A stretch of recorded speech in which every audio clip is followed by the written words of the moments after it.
That might be it. That might be perfection.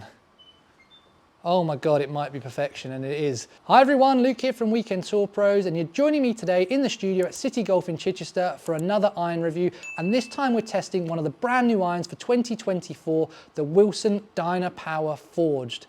Now these irons look absolutely fantastic. They're designed for me, the mid-handicapper with an average swing speed, so I'm really excited to put them to the test today and see how they feel, and more importantly, see how they perform.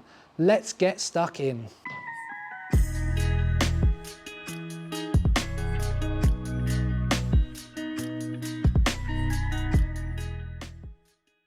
Right, before I start hitting shots, I just want to tell you a little bit about the Wilson Dynapower Forged Irons, and I'm going to start by reading you a little bit of the write-up from Wilson themselves. Wilson tell us that these irons have been crafted with cutting-edge AI technology and are ideal for players looking for more power, faster ball speeds, and maximum distance. They're made from a forged carbon steel, and that gives them optimal performance and a soft, responsive feel. That all sounds right up my street. In terms of technology, we've got the updated power hole construction, which I'll show you a little bit in a second, and that's on the 4 to 7 iron. We've got a low centre of gravity that's slightly toe favoured as well to help with those off-centre hits, and higher MOI, which results in faster, longer shots with higher launch angles, impressive stopping power, and plenty of forgiveness on those off-centre hits. It all sounds perfect. So let's get these irons in my hand, let's see how they feel, let's see how they perform, and let's tell you a little bit about how they look as well. Right, so just got the Wilson Dynapower Forged iron in my hand for the first time, and I must admit it's a really sleek, lovely looking golf club, really high shine, high gloss. Not my preference in a driver, but I really don't mind it in an iron. I think it just looks so cool and so new and shiny. We've got that top line that's got a little bit of thickness to it, so I think that'll inspire a bit of confidence to mid-handicap golfers just like myself. In terms of the blade length, it's a fraction longer than my own Mizuno, so a nice blade length that gives us that feeling of forgiveness. In terms of that sole design, you do get the speed pocket technology that was on the Dynapower normal irons that were released last year. You get that on the 4 to the 7 irons, so we have got it here. Personally, not maybe my favourite thing about the look of the golf club, but again, when it's down at address, you don't notice it, but you would see that sticking out in your bag, and it probably would create a little bit of difference between the two.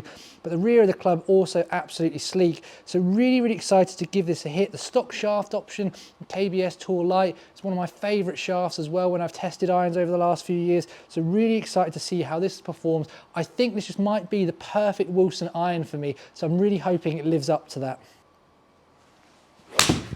Oh my God, that feels good. That felt so middled. Whew, what a strong start that is. 104 of ball speed is as fast as anything I get out of my own irons. Spinning at 4.555 is again really good spin. Carrying at 146, totaling at 157.6. Peak height of 74 feet. Landing at 42.3. Like, it feels great, and those numbers, first ones out the gate, are as good as anything that I'm going to get with a forged iron like this.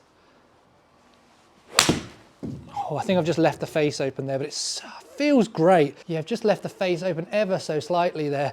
103 of ball speed, carrying at 143, totaling 152, spinning at 4903, land angle at 46.1 with 82 feet of peak height. Like, that is going to stop so quickly. Caught that one a little bit heavy, but again, it's so strong. 102.4 mile an hour of ball speed is as fast as anything that I get out of most irons, and that was off of something that was a little bit heavy. Spinning at 4.2, again spinning a little bit lower that time because of the heavy contact. Still carried 145, still totaled 158, and it still went 43 feet in the air with 42-degree land angle. It's forgiving as well, this club, I can say that. Let's hit a couple more at that sweet spot because it feels good. And there it is, just tugged it down the right, but ball speed, oh my God, because it's a pull, 105.8. Spinning still at 4.438, which off of a pull is good spin, carrying at 149.7, totaling 161 again because of that pull, but it's still gone 77 feet in the air, and it's still landed at 43 degrees. These are as good a numbers as any other iron that I've tested over the last couple of years. Just a tiny bit clean, but dead straight. Again, you can just see everything I would expect it to do, it's doing. You catch it a bit clean, spin jumps up a little bit, catch it a bit heavy, spin drops down a little bit, 102 of ball speed, carrying 142, totaling 152. Again, the thing that's really strong is despite those slight mishits, we're still getting height, we're still getting land angle. All we're doing is getting a fraction different distance, which as a handicap golfer, that's the sort of forgiveness I need. It still goes straight. And all I know is that I've aimed for a pin that's 148 and I've hit it 142. Fine, I'll take it. If that's me, if that's as bad as it gets, I'll take it. That might be it. That might be perfection. Oh my God, it might be perfection, and it is. That little baby draw that I'm absolutely always wanting to see. 105 of ball speed, spinning at 4.5, carrying 149, totaling 160 on TrackMan. Peak height 81 feet, landing at that magic, I always say the magic number, if I can get a 7-iron to 45 degree of land angle, I'm in heaven. That's closer to my pitching wedge number. But if I can do that and still get the distance that I need, we are in heaven. That's so good. I love them. I really do. Put them on your test list, people. Save yourself some money and play these irons. They're so good. Again, desperate to keep that face open. I've just gone the other way that time. Kept it down the left a little bit too much, but 4.583 of spin, still carrying at 144, totaling 154, launching at 22, peak height 83, land angle at 46 because of the push down the left, ball speed still 103. Wilson, you don't shout enough about how good your golf clubs are. I am trying to do it for you. These are beautiful, beautiful. Caught that one a little bit heavy, but it might be fast. Oh my God. Tiny bit heavy, he says.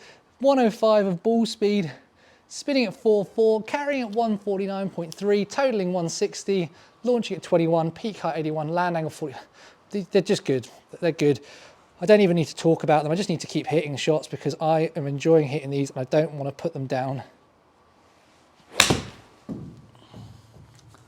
Probably caught that a little bit heavy again. This is ridiculous. They're so good. They're so good. 104 of ball speed, spinning at 3.9. The spin has dropped down because I caught it a bit heavy. Carried still at 148 because we lost the spin. But because of that height and that land angle, we still can stop it quickly. They're good. They're really good. That's going to be a good one. It's going to be a good one. Ah, what a shot to finish on. 105 of ball speed, spinning at 4.4, carry 149, totaling 160. Peak height 78 feet, land angle 44. Right, so done hitting shots with the Wilson Dynapower Forged Irons, and first impressions in the bay, if it wasn't immediately clear from the feedback shot after shot, is I absolutely love these irons. They look absolutely fantastic, particularly down at address. They look absolutely great. They have got that slightly chunkier top line, nothing too thick, but that slightly chunkier top line, that slightly longer blade length that just inspires a lot of confidence, but also gives you a design that I think lots of mid-handicap golfers or golfers trying to get themselves down to a mid-handicap will really, really enjoy.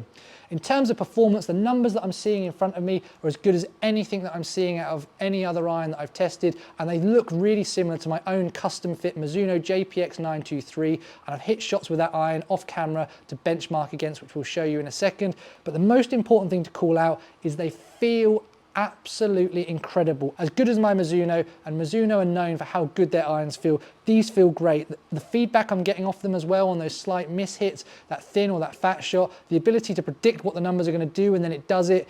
There's just so much about these that really is to like. If they're not yet on your test list after this part of the video, let's go home and look at the numbers and see if they're on your test list after we've seen how good the numbers really show they are. Let's do that now.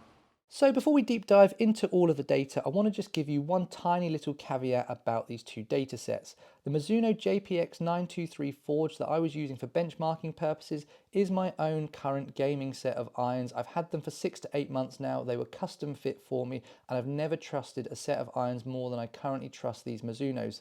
Compare that to the Wilson Dynapower Forged, where the data shown here is the first dozen shots that I hit with this golf club after taking the packaging off of it for the first time when I got to the studio. So just bear that in mind, because these Wilson numbers are good. When you include that caveat, they are outstanding. Starting on the left hand side, you can see that my club head speed, ball speeds and smash factors are all virtually identical. If we are nitpicking, we would argue the ball speed with the Wilson is a fraction lower, but I put that purely down to my quality of strike, particularly in those first couple of shots when I was getting used to this iron. It wasn't as good as the numbers we saw towards the end of the video. If we move across to the spin rates, 4392 versus 4469, there is 78 revs of difference on average in spin between these two irons. Now, the one little caveat I would give here is that we were in an indoor situation. If we were to take both these clubs out on the grass, you would get about 1,000 revs of additional spin with both of them. And I am naturally quite a low spin iron player, so do bear that in mind that a higher spinning iron player would get more spin out of both of these golf clubs.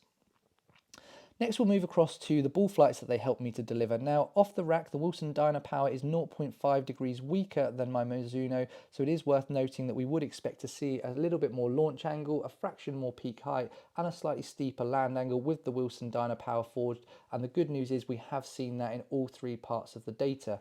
So again, the Wilson is doing exactly like you would expect it to do. Just to bring that to life for you, I can show you the side-on view of the trajectories here. You can see they are virtually identical. There's maybe one or two shots with the Wilson where the apex was a fraction earlier, but again, you'll see in a second it's made no difference to the stopping power of this iron. That brings me really nicely on to the distances. The carry number of 147.4 versus 148.6. The Wilson was 1.2 yards shorter on average, but again, we have got that fraction more static loft, which will be contributing in that slight reduction of distance. And we haven't yet truly dialed in the Dynapower Forged to me with a custom fitter. And I think if we did that, the distances would be absolutely identical.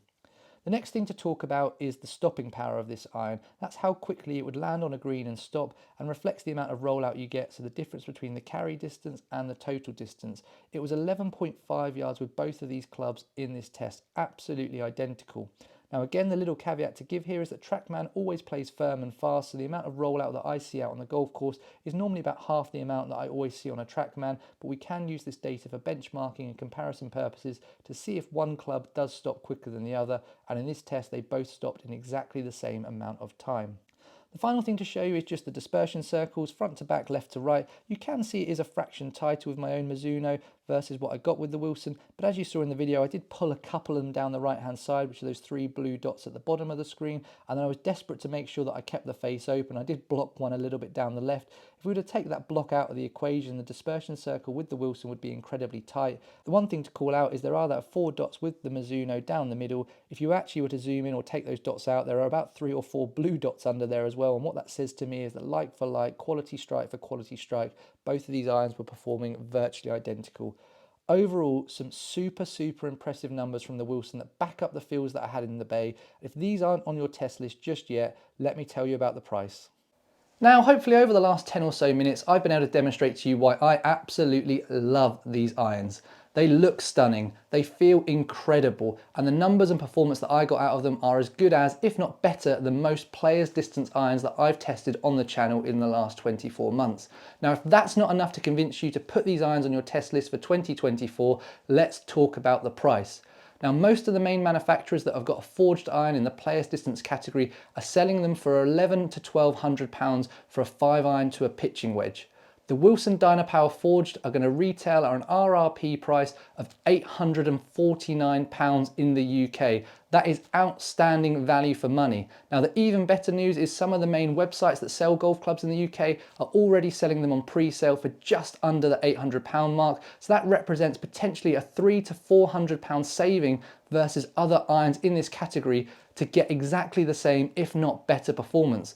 Now, golf is a really expensive game as it is, so just think about what you could do with an extra £300 to £400 in your pocket. Potentially invest in some more golf equipment, potentially pay for a few lessons, go and play that golf course that you've always dreamt of playing with your mates, or just keep the money in your back pocket because we're in a cost of living crisis at the moment and everything is expensive, and I'm sure we'd all benefit from keeping a few more pounds in our back pocket.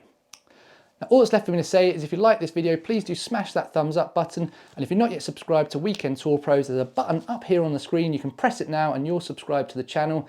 Equally, if you're watching this video and think everything you've said sounds absolutely great, Luke, I'm really interested in Wilson irons, but I need something a little bit more forgiving, maybe you're a slightly higher handicap golfer, then I've also reviewed the standard Wilson Dynapower irons that were released last year. You can click this link right here, it will take you straight to the video now. And the good news is, a little secret for you, those irons are even cheaper than the forged ones, so if they are the right ones for you, you could save a few more quid as well. Thank you so much for watching. I hope you have a great day. Goodbye.